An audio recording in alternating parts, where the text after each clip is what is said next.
Sophia stood in the doorway of our small apartment, the one we had made a home together, her hands gripping the handle of the designer suitcase her mother had sent for her. Our newborn twins lay asleep in their crib, their tiny chests rising and falling, blissfully unaware that their mother was about to walk out of their lives. And me? I stood frozen, feeling the air grow heavier with every second that passed. "You don't have to do this," I said, my voice barely above a whisper. Sophia looked at me then, really looked at me, and for the briefest moment, I saw hesitation in her eyes. It was there, the struggle, the part of her that still loved me, that still wanted to stay. But then it was gone, replaced by the cold, calculated mask she had worn ever since her mother had entered the picture. "My mother is right," she finally said, her voice sharp, almost robotic. "This life isn't for me." My stomach twisted. "This life?" I repeated, barely recognizing my own voice. "You mean our life? The one we built together?" She exhaled sharply, avoiding my gaze. "You don't understand, Michael. I never should have been here in the first place. My mother." I took a step forward, desperation clawing at my throat. "Your mother doesn't love you, Sophia. Not like I do. Not like our children do." For a second, just a second, she wavered. Her fingers tightened around the handle of her suitcase. Her lips parted as if she was about to say something. I wanted to believe that meant there was hope, that she would drop her bags and come back to me, to us. Then the sound of a car horn outside shattered whatever illusion I had left. Her mother's driver was waiting. The decision had already been made. She straightened her shoulders and lifted her chin. "I need a future, Michael. I need stability. You can't give me that." I felt something inside me snap. "I'm sorry, I didn't realize love, family, and loyalty weren't stable enough for you." She flinched, but she didn't argue. Instead, she turned to look at the sleeping babies in their crib. My heart pounded. She wouldn't just leave them. She couldn't. "Sophia," I pleaded, my voice barely steady, "don't do this to them." Her hand hovered over our son's tiny head, but she never touched him. Maybe she knew that if she did, she would break. Maybe she was already broken and just didn't want me to see it. "My mother said." I slammed my fist against the table, startling her. "I don't give a damn what your mother said. What about what you want? What about our children? You're just going to abandon them? Abandon me?" The moment the words left my mouth, I knew I had hit the target. Her jaw clenched, her eyes burned with something I couldn't quite name. Shame? Anger? Fear? "You think this is easy for me," she hissed. "You think I want to walk away?" I took another step forward, lowering my voice. "Then don't." Silence. I reached for her hand, but she pulled away like I had burned her. "I have to," she whispered, barely loud enough for me to hear. She turned toward the door, and panic surged through me. This wasn't happening. This couldn't be happening. "Sophia, if you leave now, there's no coming back from this." Her shoulders tensed. For a moment, I thought maybe, just maybe, she would stop. But then she walked out, suitcase rolling behind her, and my entire world collapsed in on itself. I stood there, staring at the open door, waiting for her to come back, to say she made a mistake, that she chose us over her mother's money and power. But she didn't. The car door slammed shut, the engine roared to life, and within seconds, she was gone. The apartment was suffocatingly quiet, too quiet, and then, as if sensing the change, one of our twins stirred, letting out a soft whimper that quickly turned into a cry. I turned toward them, feeling a sharp, unbearable pain in my chest. They had no idea that the mother who had carried them, who had whispered promises to them before they were even born, had just left them without a second glance. I stumbled toward the crib, my hands shaking as I picked up my daughter, cradling her against my chest.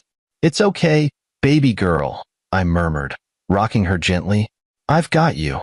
I didn't know if I was saying it for her or for myself.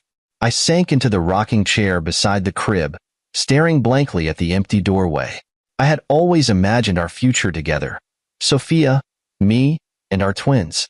Late-night feedings, first steps, bedtime stories, growing old together. But now, that future had been ripped away from me. all because of one woman's influence. Her mother had always hated me. From the moment Sophia and I started dating, she had looked at me like I was dirt beneath her feet. She never missed an opportunity to remind me that I wasn't good enough, that I didn't have the right family background, the right money, the right name. And she had one. I clenched my jaw, gripping my daughter tighter as I swore under my breath. No, she hadn't one, because I wasn't going to let this destroy me. I looked down at my baby girl, then at my son, still sleeping peacefully. They were my family now, and no matter how hard it was, no matter how broken I felt in this moment, I was going to give them the best life possible, with or without Sophia. I pressed a gentle kiss to my daughter's forehead and wiped away a tear that had fallen onto her tiny cheek. "I promise you," I whispered, "I'll never leave you." And as the night stretched on, as exhaustion and grief threatened to pull me under, I held on to that one promise like a lifeline. I had lost my wife, but I wasn't going to lose my children. When you become a father, there's this unspoken promise you make, to always be there, to protect, to provide, to love. I never thought I'd have to keep that promise alone. The first few weeks after Sophia left were brutal. No, brutal doesn't even begin to describe it. It was like being thrown into a storm with no shelter, no warning, no life jacket. Just me, struggling to stay afloat while two tiny lives depended on me for everything. Nights became an endless cycle of feedings, diaper changes, and exhaustion so deep it felt like my bones were made of lead. My twins, barely weeks old, had no idea that their mother had walked out on them. No idea that the man holding them at 3 a.m, whispering lullabies with a voice cracked from exhaustion, was barely holding it together. And that's the thing. I had to hold it together. There was no other option. I was their father, the only parent they had left. I couldn't afford to break. But God, did I want to? Before Sophia left, I had imagined fatherhood differently. I thought I'd be sharing these moments with her, taking turns waking up for late-night feedings, marveling together at the tiny fingers and soft coos of our children, fighting over who got to hold them next. Instead, I was alone. The house, once filled with whispered dreams about our future, now felt hollow, an empty shell where my wife's absence was louder than any words she could have spoken. I can't tell you how many nights I sat in the dim glow of the nursery, my daughter in one arm, my son in the other, watching them sleep and wondering how the hell I was supposed to do this alone. How was I going to work? How was I going to provide? Would they even remember her? Would they ask about her one day, and what would I say? The thoughts were endless, relentless, suffocating. If the emotional toll wasn't enough, the financial reality hit me like a freight train. Sophia had come from money, a lot of money, and while I had always been financially stable, I wasn't wealthy by any means. We had built a comfortable life together, but when she left, she took more than just her presence. She took the security that came with being part of her world. I remember sitting at the kitchen table one night, bills scattered in front of me, calculator in hand, trying to figure out how I was going to stretch my savings. Formula, diapers, rent, utilities, it all added up fast. And the worst part? Childcare was a luxury I couldn't afford. Hiring a nanny? Out of the question. Daycare? Too expensive. I could barely afford the essentials, let alone the thousands it would take to put both kids into a decent care facility while I worked. That left me with exactly one option. Figure it out on my own. The thing about being a single father is that the world isn't built for us. When a woman is raising kids alone, people sympathize. They rally around her, offer help, give support. When it's a man, people assume you failed. At job interviews, I'd mention that I had newborn twins at home, and instead of admiration, I got doubt. How do you plan to juggle work and childcare? They'd ask. I had no answer. I wanted to say, the same way any mother would. I'd figure it out, but I saw it in their eyes, hesitation. A man raising babies alone? That didn't fit their image of a responsible, reliable employee. I started keeping it to myself, hiding the bags under my eyes, drinking more coffee than I knew was healthy, pushing through interviews with a desperation I hated to admit. And still, rejection after rejection. It was like the world had already decided. Fathers weren't meant to do this alone. One night, after another long day of searching for work, The weight of everything finally broke me. My son had been crying for an hour. My daughter refused to sleep, and I was running on fumes. I tried everything. Rocking, singing, even just holding them close. But nothing worked. And then, as I stood there, swaying in the middle of the nursery, feeling like the worst father in the world, my knees buckled. I sank to the floor, holding both of them against my chest, and for the first time since Sophia left, I cried. Not silent, dignified tears. Ugly, shaking sobs that I couldn't stop. "I'm sorry," I whispered over and over again, rocking them as if that would somehow fix everything. I wasn't enough. I wasn't strong enough. I wasn't capable enough. I was failing them. And worst of all, I wasn't sure I had it in me to keep going. I don't know how long I sat there, but at some point, exhaustion won. My body gave in. My mind shut down, and I must have dozed off. When I woke up, it was morning. The sunlight was filtering through the window, casting a warm glow on my babies' faces. They had both fallen asleep in my arms, their tiny hands gripping onto my shirt like I was their entire world. And that's when it hit me. I was their entire world. They didn't care that I wasn't rich. They didn't care that I hadn't slept in days, or that my bank account was running dry. All they cared about was that I was there, that I held them, that I loved them. And at that moment, I made a decision. I wasn't going to let this defeat me. I wasn't going to let Sophia's abandonment define our future. I wasn't going to be the man who crumbled under the weight of hardship. I was going to be the father they deserved. I pressed a kiss to both of their foreheads and wiped my tears away. "No more breaking down," I whispered, voice stronger than it had been in weeks. "No more doubting myself." From that day forward, I refused to be a victim of my circumstances. I was going to fight like hell to give my kids the life they deserved.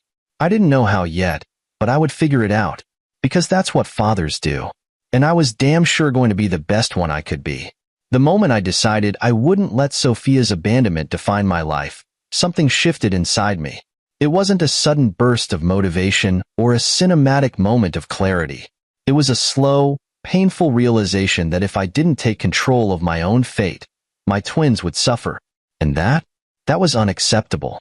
So, I wiped my tears, put one foot in front of the other, and forced myself to keep moving. At first, my focus was simple. Find a job. Any job. I spent hours every day sending out resumes, knocking on doors, attending interviews. I dressed the part, rehearsed my answers, and walked into every office with a forced confidence I didn't always feel. And still, rejection after rejection. It wasn't my qualifications. I had experience, skills, but the second they learned I was a single father with newborn twins, the interest in my application vanished. I'd hear things like, "We're looking for someone with more flexibility. This role might require long hours. Would that be an issue? How do you plan to balance work and childcare?" It didn't take long for me to realize what they were really saying. They didn't believe I could handle both. It was frustrating. No, it was infuriating. Mothers did this all the time, and they were celebrated for it. But a father? Suddenly, I was unreliable, a risk. I wanted to scream at them. "You think I have a choice? You think I want to struggle?" But yelling wouldn't change anything. I needed to adapt. One afternoon, after yet another rejection, I walked into the grocery store with exactly $12.37 in my pocket. Diapers, formula, baby wipes. I stood in the aisle, staring at the prices, heart pounding in my chest. I didn't have enough. That was the moment it really hit me. I was failing. I couldn't even provide the basics for my kids. For the first time since Sophia left, panic set in. What if I couldn't do this? What if I was actually as unfit as the world seemed to believe? I felt like a failure. And then, my daughter grabbed my finger. She was too little to understand what was happening, but that tiny grip sent a wave of clarity through me. I was all they had. If I fell apart now, there would be no one to catch them. I forced myself to take a breath. There had to be another way. That night, as I rocked my son to sleep, an idea started forming. I had been applying for jobs that fit my past experience, corporate roles, office jobs, things that required long hours and childcare I couldn't afford. What if I was looking at this all wrong? What if, instead of trying to fit into someone else's world, I built something of my own? The thought terrified me. I had no business experience, no funding, no connections. But what I did have, a reason. And sometimes, a reason is enough. I stayed up all night, brainstorming ideas.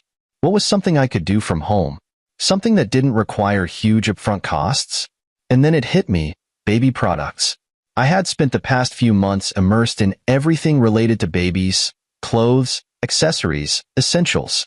I knew what worked, what was overpriced, what parents actually needed. I could create custom baby products, things that were functional but personal. I grabbed an old notebook and started scribbling down ideas.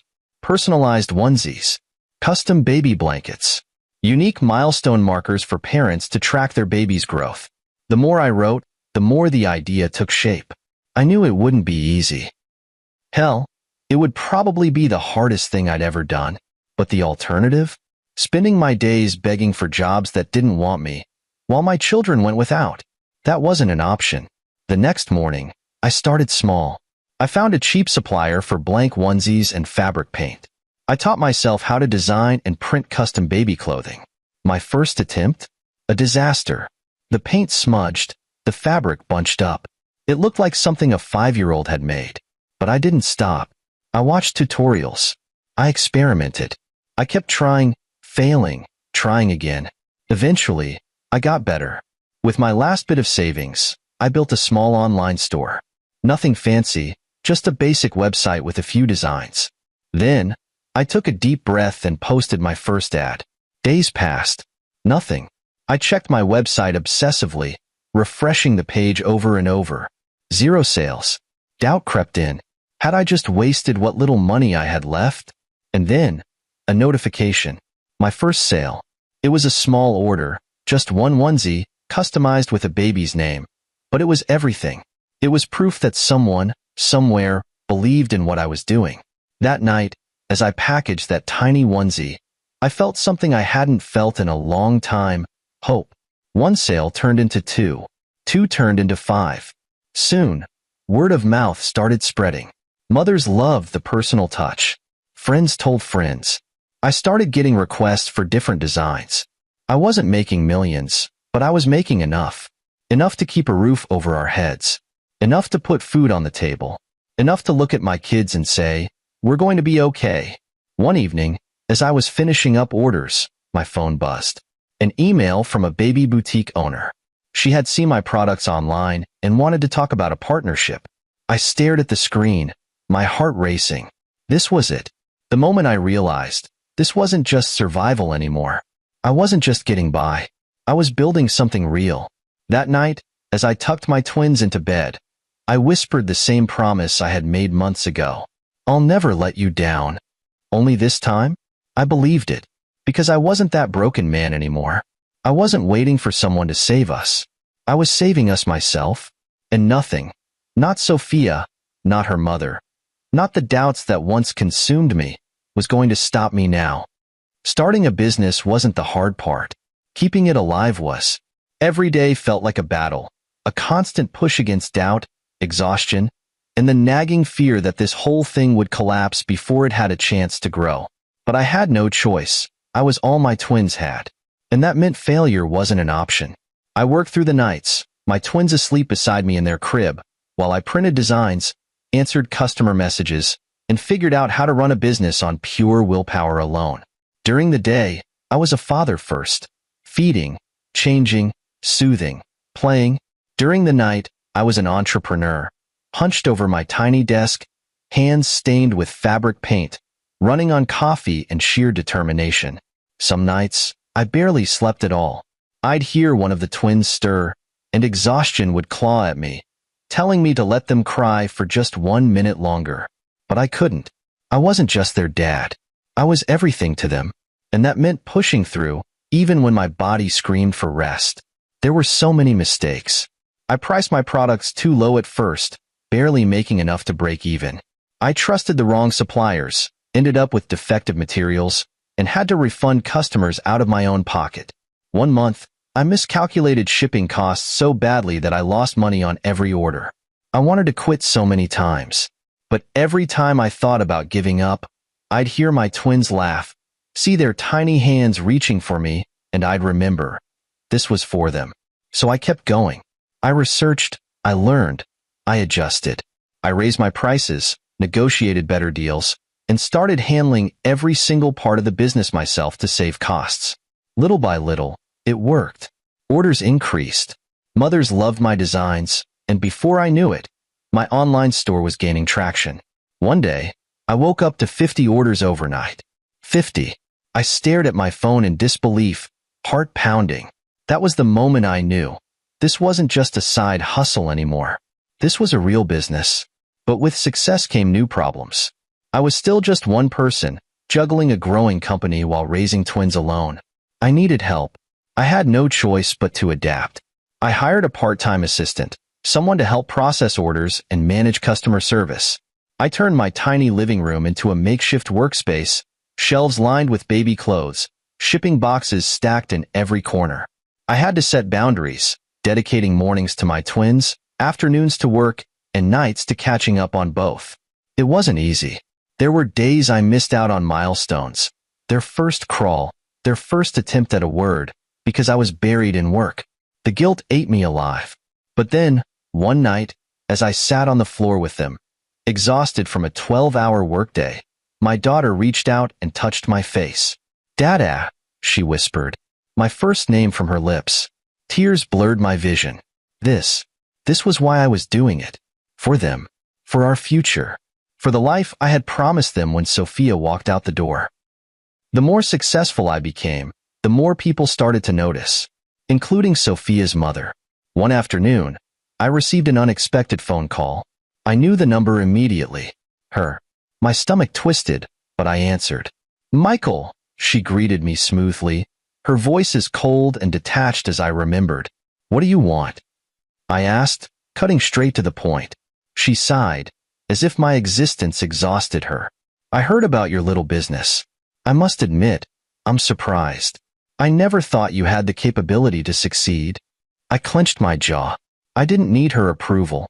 She got to the point. "Sophia has been reconsidering some things." She abandoned her children," I interrupted. "There's nothing left to reconsider." She was pressured, her mother said, voice clipped. She made a mistake. But mistakes can be corrected. I laughed bitterly. "Not this one." Silence.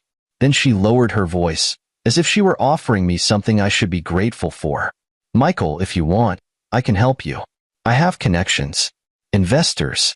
I can turn your business into something much bigger." I knew what she was really saying. She wanted control. The same way she had controlled Sophia's life. She wanted to do the same to me. "No," I said, my voice steady. "You're being foolish," she snapped. "No," I repeated. "I'm being free." And with that, I ended the call. I had fought too hard to build something on my own. I wasn't about to let the person who tore my family apart step back in and dictate my future. That night, I watched my twins sleep, feeling something I hadn't felt in years. Peace. I had started with nothing, just heartbreak and 2 babies who depended on me. Now, I had a business, a home, a future. I wasn't just surviving anymore. I was thriving. And the best part? I had done it without Sophia, without her mother, without anyone but myself. I had proven them all wrong. I pressed a kiss to my son's forehead, then my daughter's. "We made it," I whispered. For the first time since Sophia left, I truly believed it. For all the years I had known Sophia, I believed she had everything. Money, power, an easy life paved by privilege. But what I had failed to see, what she had failed to see, was that none of it truly belonged to her. It was her mother's world, and Sophia was merely a pawn in a game she had never learned to play for herself. After she left, I stopped thinking about what her life was like. I had more important things to worry about: my twins, my business, my own survival. But fate has a funny way of circling back. Because while I was clawing my way up from the bottom, Sophia was slowly realizing that she had traded love for an empty throne. From the outside, Sophia's life looked untouched by hardship. She lived in a sprawling mansion in the most exclusive part of town, surrounded by marble floors, crystal chandeliers, and servants who catered to her every whim. She had a closet filled with designer clothes, a car that cost more than my apartment, and a mother who reminded her at every opportunity that she had made the right decision. "You would have been miserable with Michael," her mother would say, sipping imported tea from a delicate china cup. "You deserve a life of comfort." Sophia wanted to believe it. She wanted to believe that leaving had been the right choice, that she had escaped a small life in favor of something greater. But then the nights would come, and the house would be too quiet, the luxury too cold, the bed too empty. She had walked away from the only people who had truly loved her, and the weight of that decision was beginning to crush her. At first, she told herself she was just adjusting. Her mother had reassured her that it was natural to feel unsettled after such a big change, that soon she would see the benefits of her decision. And so, Sophia tried to fit into this new world. She went to charity galas, shopping sprees, high society brunches filled with women who spoke about vacations in the Maldives and the latest fashion trends. But nothing felt real. She found herself glancing at her phone more often than she wanted to admit, her fingers hovering over my name, over old pictures of us, over the last photos she had taken of our babies before she left. She never dialed. She didn't know what she would say. Instead, she buried herself in distractions. She let her mother arrange dates with wealthy businessmen, went to social events, tried to pretend she was the same Sophia she had always been. But when she lay in bed at night, the truth gnawed at her. She had lost something she would never get back. One evening, at a lavish dinner party, someone mentioned a local entrepreneur who had built an entire business from scratch. "Amazing story," a man across the table said. "Single father. Started with nothing. Now his company is booming." Sophia wasn't listening at first. She was swirling the wine in her glass, barely paying attention to the conversation. Then she heard the name. Michael. Her stomach twisted. She froze, her breath catching in her throat as she tried to process what she had just heard. The words that followed hit her like a sledgehammer. Incredible guy. Built the whole thing while raising twins alone? Honestly, I don't know how he did it. He's an inspiration. His brand, Little Warriors, it's everywhere now. Sophia's hands trembled. Twins. They were talking about our children. Her children. For the first time in a long time, she felt fear. Because it had never truly occurred to her that I might not have needed her after all. That maybe, just maybe, I had moved on without her. That night, she couldn't sleep. She tossed and turned in her silk sheets, her mind racing with thoughts she didn't want to have. What did my life look like now? Were the twins happy? Did they even remember her? Would I ever forgive her? Unable to stop herself, she grabbed her phone, opened her laptop, and did something she had been too afraid to do before. She looked me up, and what she found left her breathless. My name wasn't just a mention in a dinner party conversation. It was everywhere. Interviews, articles, photos of me, standing beside racks of baby clothes, talking about my journey as a single father turned business owner. And then, the video, a recent news segment featuring me and the twins. She clicked on it without thinking, and within seconds, her world shattered. The video opened with footage of me in my workshop, smiling as I packed orders, adjusting tiny baby clothes on a rack. I looked different. Not broken. Not struggling. Stronger. Happier. Then the screen cut to the twins. Laughing. Running. Playing in a park. And as she watched their tiny faces, so full of life, so full of joy, Sophia broke down. Because they didn't look like children who had been abandoned. They didn't look like children who had suffered in her absence. They looked happy, loved, whole. Without her, she clutched the phone, her heart racing.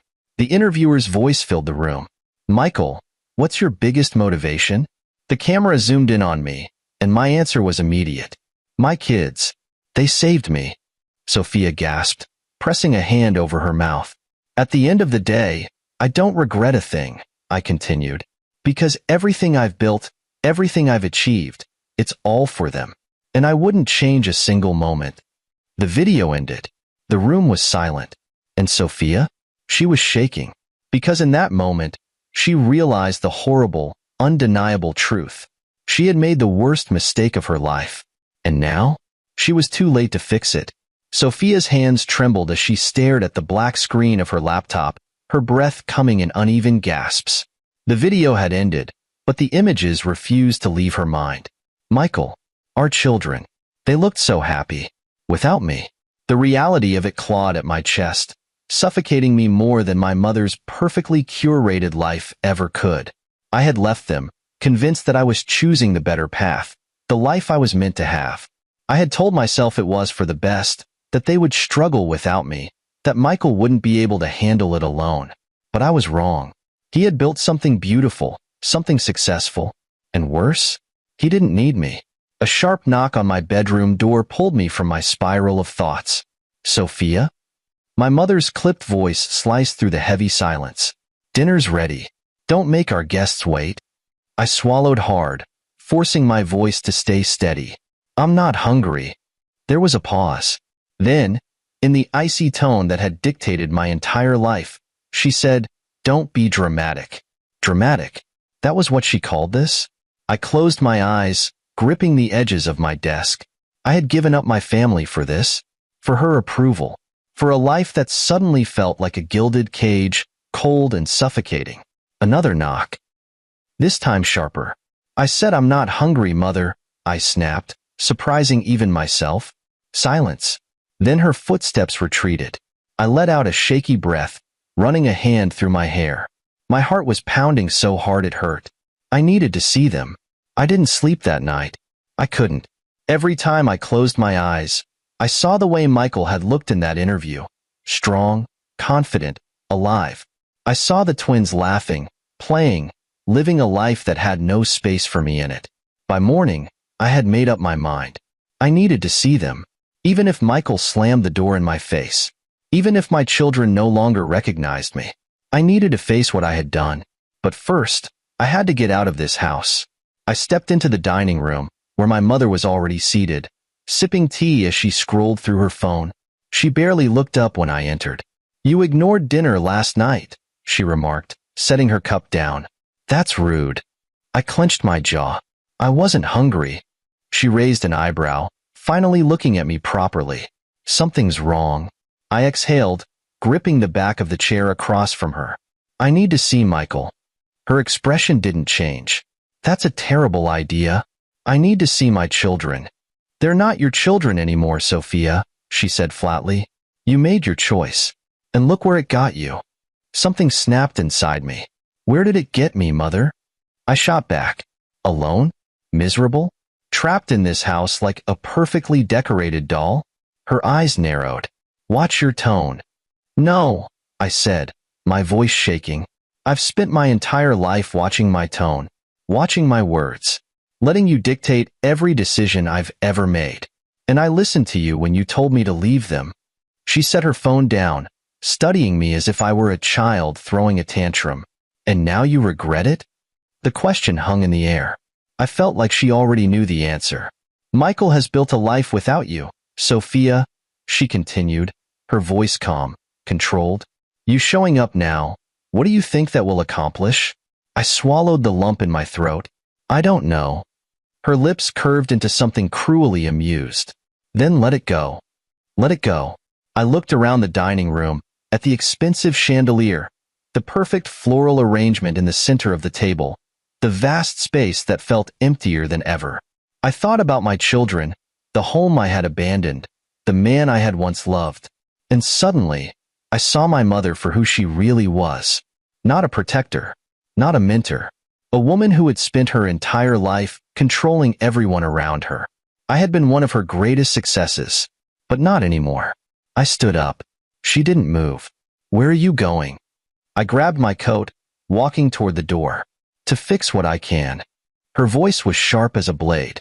"If you walk out that door, don't expect to walk back in." I froze, hand on the doorknob. That was it. The final test. I turned back, looking her dead in the eye. I wasn't planning on it. And then I walked out. The drive to Michael's place felt like the longest of my life. Every mile was a step toward the consequences of my own actions. Would he even let me in? Would my children even know who I was? I clenched the steering wheel, forcing myself not to turn around. This was my doing. I had to face it. By the time I reached his neighborhood, my hands were shaking. I parked outside his home, my heart pounding so hard I thought I might be sick. The house was simple, nothing like the mansion I had left behind, but it looked warm. The lights inside were on. And then, the front door opened. Michael stepped outside, holding a bag of trash, his hair slightly messy, his expression tired but peaceful. And for the first time, I saw what I had never allowed myself to see before. He was happy, even without me, especially without me. I swallowed hard, stepping out of the car before I lost my nerve. He turned, his eyes landing on me. The bag of trash hit the ground. For a long moment, neither of us spoke. Then, his voice, low and guarded. "What are you doing here?" I exhaled. I saw the interview. His jaw tightened, and I felt my throat close. I had so much to say, but no words felt right. So I said the only thing that mattered. "I'm sorry." Michael's face remained unreadable. "For what?" I blinked, my vision blurring with sudden tears. "For everything. For leaving. For listening to my mother. For thinking I could ever be happy without them." Michael exhaled, shaking his head. "You can't just come back now, Sophia." I nodded, tears slipping down my cheeks. "I know." Silence stretched between us. Then, he stepped forward slightly, looking me in the eye. "They don't remember you," he said softly. The pain of it ripped through me like a knife. I covered my mouth, nodding again. "I deserve that." Michael studied me for a long moment, then sighed. "I don't hate you, Sophia, but we don't need you anymore." Tears fell freely now. I nodded one last time, stepping back. I needed to see it for myself." Michael said nothing, and as I turned back toward my car, my heart breaking all over again, I knew I had lost them forever. I drove away from Michael's house feeling like my entire body had been hollowed out. The night air was cool, but I could barely breathe. My hands shook on the steering wheel, my vision blurred with unshed tears. It was over. I had come, hoping, what, exactly? That he would forgive me? That I could somehow piece together the life I had so carelessly thrown away? But the truth had been staring me in the face the moment Michael looked at me with nothing in his eyes. Not love, not anger, just indifference. And that hurt more than anything, because it meant I was no longer a part of his world, no longer a part of their world. I don't know how long I drove before pulling into an empty parking lot. The silence was deafening. I leaned forward, gripping the steering wheel, and let the first sob tear through me. This was my doing. I had believed my mother's words. I had let her convince me that leaving Michael was the right choice, that I was choosing a better life. But what had I actually chosen? An empty house? A mother who only saw me as a reflection of her own ambitions? A life so perfectly polished it had lost all meaning? I had walked away from a man who had loved me more than anything. I had abandoned 2 innocent children who had needed me. And now, I had to live with the fact that they had learned to exist without me, thrive without me. Michael had told me as much, his words delivered without cruelty, but with a finality that shattered me. "We don't need you anymore." I watched her leave, my hands shoved deep into my pockets, my heart a tangled mess of emotions I didn't have the energy to sort through. There was a time when seeing Sophia would have destroyed me, a time when I would have begged her to stay, fought for her, convinced her that we could rebuild everything she had thrown away. But that time had passed. I wasn't the broken man she had left behind. I wasn't waiting for her anymore. And my children? They didn't even know who she was. That was the part that hit her the hardest. I had seen it in her eyes, the way her breath hitched when I said it. "They don't remember you." It wasn't meant to be cruel. It was just the truth. And the truth had finally caught up to her. She had left, believing I would crumble without her. Instead, I had risen. And now, there was no room left for her here. I don't know how long I sat in that parking lot before my phone rang. I almost ignored it. But then I saw the name on the screen. Mother. I hesitated, then picked up. "Where are you?" she asked immediately, her tone clipped. I swallowed the lump in my throat. "Out." A pause. Then, "Did you go see him?" Of course, she knew. She always knew. I closed my eyes, gripping the phone tighter. "Yes." She sighed like I was a child who had just embarrassed her in public.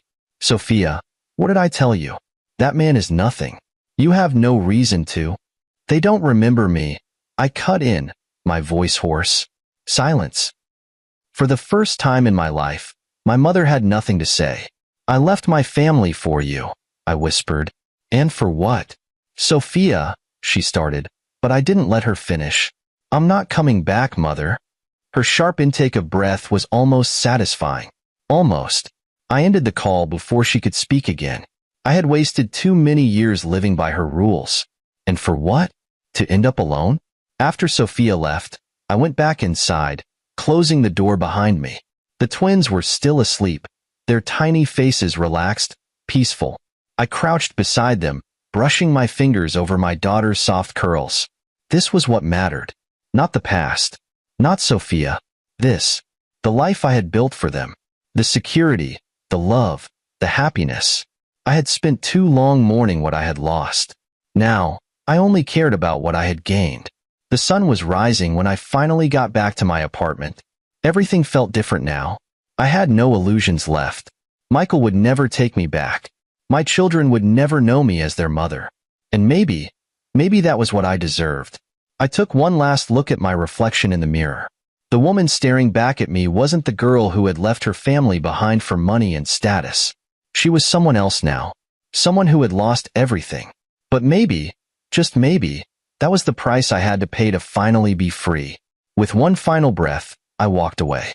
And this time, I didn't look back. 9 and 10, moving forward without her. I woke up the morning after Sophia's visit feeling lighter than I had in years. I had expected to feel something. Maybe anger. Maybe pain. Maybe a lingering ache from seeing her face again. But there was nothing. No sadness. No resentment. Just relief.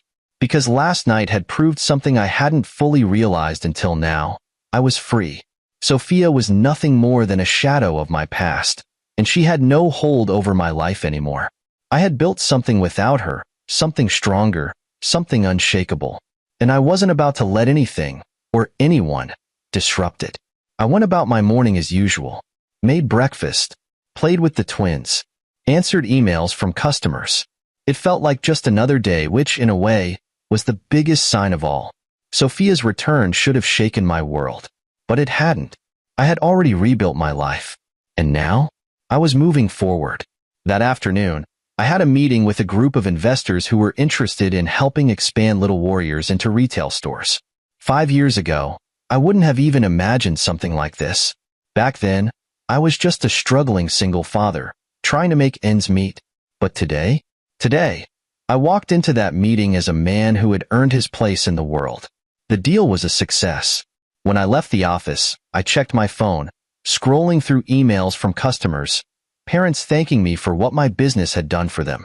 And as I read those messages, a realization settled deep in my chest. This was the life I was meant to have. Not one trapped under someone else's expectations. Not one spent chasing after people who never valued me. This, my children, my business, my future. That's all I needed. I didn't see or hear from Sophia after that night. I don't know where she went. Maybe she tried to fix things with her mother. Maybe she left town. Maybe she stayed, watching from a distance as we continued on without her. But it didn't matter anymore. She had made her choice, and we had made ours. The past was the past, and I had no reason to look back. That night, as I tucked the twins into bed, I found myself pausing by their cribs, just watching them sleep. 2 little miracles who had saved me in ways they would never fully understand. They didn't need to know how hard it had been. They didn't need to know about the nights I had spent crying, about the rejections, about the fear that had nearly swallowed me whole. All they needed to know was that I had never given up on them, and I never would. As I turned off the lights and stepped out of their room, I felt something settle inside me. Something strong. Something unshakable. This was my life, and it was just getting started.